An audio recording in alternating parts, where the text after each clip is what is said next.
അവസാന വർഷം എന്ന നിലയിൽ ഇതുമായി ബന്ധപ്പെട്ട പദ്ധതികൾ പൂർത്തീകരിക്കാനുള്ള പ്രവർത്തനമാണ് ഈ സാമ്പത്തിക വർഷം വേണ്ടിവരുന്നത്.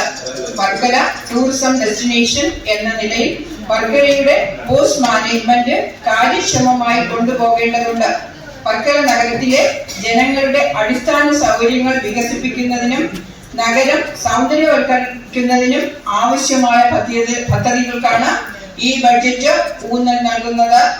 ജൈവ അജൈവ മാലിന്യങ്ങൾ ശാസ്ത്രീയമായി സംസ്കരിക്കുന്നതിനോടൊപ്പം ബയോമെഡിക്കൽ മാലിന്യം സംസ്കരിക്കുന്നതിനായി ആധുനിക ഇൻസുലേറ്റർ സംവിധാനവും ഒരുക്കിയിട്ടുണ്ട്. വർക്കല നഗരസഭയുടെ ചിരകാല അഭിലാഷമായിരുന്ന വർക്കല മുനിസിപ്പൽ ടൗൺ ഹാളും പൊതു ശ്മശാനവും നിർമ്മാണം പൂർത്തീകരിച്ചതിന് സാധിച്ചു. പണി പൂർത്തീകരിച്ച ഷീലോഡ്ജിന്റെ പ്രവർത്തനം ഉടൻ ആരംഭിക്കുന്നതിന് സജ്ജമാകുകയാണ്.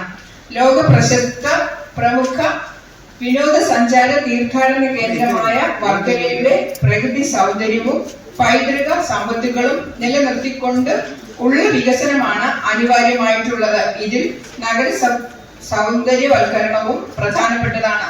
വിനോദസഞ്ചാര വകുപ്പിന്റെ സഹകരണത്തോടെ ആരംഭിച്ച വർക്കല ടൂറിസം മാസ്റ്റർ പ്ലാൻ അംഗീകരിച്ച് മാസ്റ്റർ പ്ലാൻ പ്രകാരം തയ്യാറാക്കിയ പ്രോജക്റ്റിന്റെ ആദ്യഘട്ട പ്രവർത്തനം ആരംഭിക്കേണ്ടതുണ്ട്. കേരളത്തിൽ അഭിനയം ഉപസംഹരിക്കുന്നു. പ്രിയമുള്ളവരെ, ഈ ഭരണസമിതിക്ക് വേണ്ടി ഇന്ന് അവതരിപ്പിക്കുന്ന വളരെ സവിശേഷതയുള്ള ഈ വർഷത്തെ ബഡ്ജറ്റ് സജീവ ചർച്ചയ്ക്കും ക്രിയാത്മകവും വിശദവുമായ നിർദ്ദേശങ്ങളുടെയും അംഗീകാരത്തിനും വേണ്ടി അഭ്യർത്ഥിച്ചുകൊണ്ട് ധനകാര്യ സ്ഥിരം സമിതി അധ്യക്ഷനെ സ്നേഹപൂർവ്വം ക്ഷണിക്കുന്നു. 12,77,86,436 രൂപയുടെ മിച്ചവും പ്രതീക്ഷിക്കുന്നതാണ് 2026-27 സാമ്പത്തിക വർഷത്തേക്കുള്ള നഗരസഭാ ബഡ്ജറ്റ് എസ്റ്റിമേറ്റ്. വർക്കല നഗരസഭയുടെ പുതിയ ഭരണസമിതിയുടെ ആദ്യത്തെ ബഡ്ജറ്റാണ് ഇന്നിവിടെ അവതരിപ്പിക്കുന്നത്.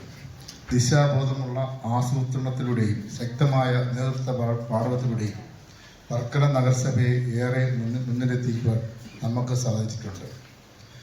അഴിമതിയും സ്വജനപക്ഷപാതവും ഇല്ലാതാക്കിക്കൊണ്ട് എല്ലാ വിഭാഗം ജനങ്ങളെയും വികസനത്തിൻ്റെ പാതയിലേക്ക് എത്തിക്കാൻ സാധിക്കും എന്ന ചാരിതാർത്ഥ്യത്തോടെ ഈ അവസരത്തിൽ ഞാൻ ഓർക്കുകയാണ്.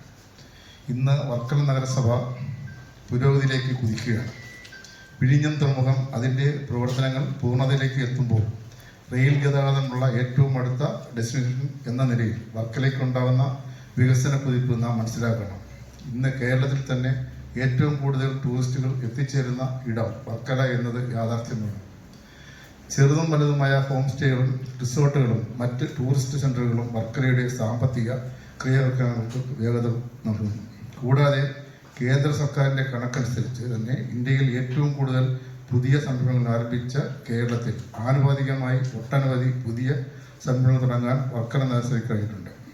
കാർഷിക മേഖല, മൃഗസംരക്ഷണ മേഖല, ക്ഷീരവികസന മേഖല